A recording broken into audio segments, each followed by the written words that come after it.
WWDC imetoka siku ya leo kabisa mapema, na hii WWDC 2026 imekuja na vitu ambavyo tulikuwa tunategemea vingi, na let me know in the comment ulikuwa una expect kitu gani ambacho ulikuwa unataka kukiona katika hii event.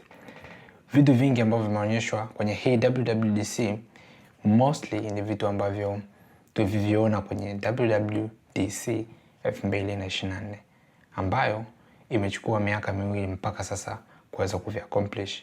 Na kwenye hii WWDC 2026 the new iOS 27 ndio inakuwa inabeba the core thing ambacho tulikuwa tuna-expect kwa muda mrefu kabisa tuweza kukipata, ambacho ni AI.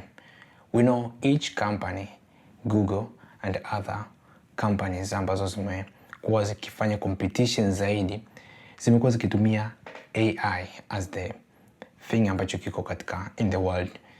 So Apple themselves since 2024 ambao walikuwa wanatuambia kuhusiana na Apple Intelligent, now they have come to the point. Wameleta new application, wameleta a lot of features ambazo I don't think kama zimewashangaza sana watu, lakini we understand Apple the way wanaleta. I will show you all the features ambazo wamezimention. I think the best features ambazo nimeziona katika hii WWDC 2026. I hope nimeangalia mwanzo mpaka mwisho. So hakikisha umesubscribe ili uweze kupata new updates ambazo zinakuja. Ya kwanza kabisa ni kuhusiana na the new operating system ambao ni iOS 27 pamoja na macOS pamoja na all the devices. This iOS most imekuja na improvement mbalimbali, ikiwemo kuanzia iOS 27 itakuwa inapatikana kwenye iPhone 11 mpaka iPhone zinazotoka zote. Pia kuna improvement kwenye CPU schedule, ikimaanisha kwamba uwezo wa kufanya kazi kwa haraka katika ile device. Pia AirDrop imeongezwa zaidi mara 5 zaidi ya ile iliyopita ambayo iko kwenye iOS 26 na macOS 26. Pia vitu vingine ambavyo vimeongezwa ni kuhusiana na ufunguaji wa picha kwa haraka. About 70% imeongezeka kufunga picha kwa haraka kwenye hii iOS.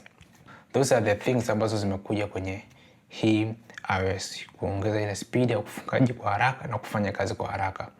Hiyo ni kitu kimoja cha muhimu sana. Vitu vingine ambavyo vimekuja ni features kwa ajili ya kuwasaidia watoto. We know kuna baadhi ya watu wana family, kwa hiyo wanaweza kuwa manage watoto wao vizuri. Nimeona features ambazo kwa more interested kwa watoto kuweza ku screen time, kuweza kuangalia huyu mtoto amefanya kazi gani, sasa hivi anatumia sana application gani, anafungua browser gani. Vyote hivi vimekuwa managed pamoja na hiyo feature ya kwenye ambao wameileta zaidi. Feature nyingine ni call center ya hii feature ni AI. AI imetumika sehemu tofauti tofauti. Ukiangalia kuna image playground, kuna kwenye photos, kuna Siri mpya ambayo imekuja na application yake mpya.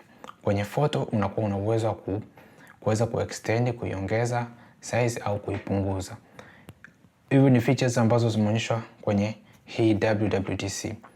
Kwenye Siri nao wana application mpya ambayo unaweza kuintegrate communicate nayo across all the devices ambazo unazo. Mfano, ukifungulia kwenye iPhone unaweza kuendelea conversation kwenye MacBook, unaweza kuendelea conversation kwenye pia iPad. Hiyo ni great feature. Kwa tuna expect Apple wana continuity feature, I think ile wameitumia. Pia kwenye Apple Vision Pro, the moment unaangalia ile application then unaweza kuyaski ukamuuliza Siri aweze kujibu kitu ambacho unataka wewe kumuuliza kwenye Apple Intelligent.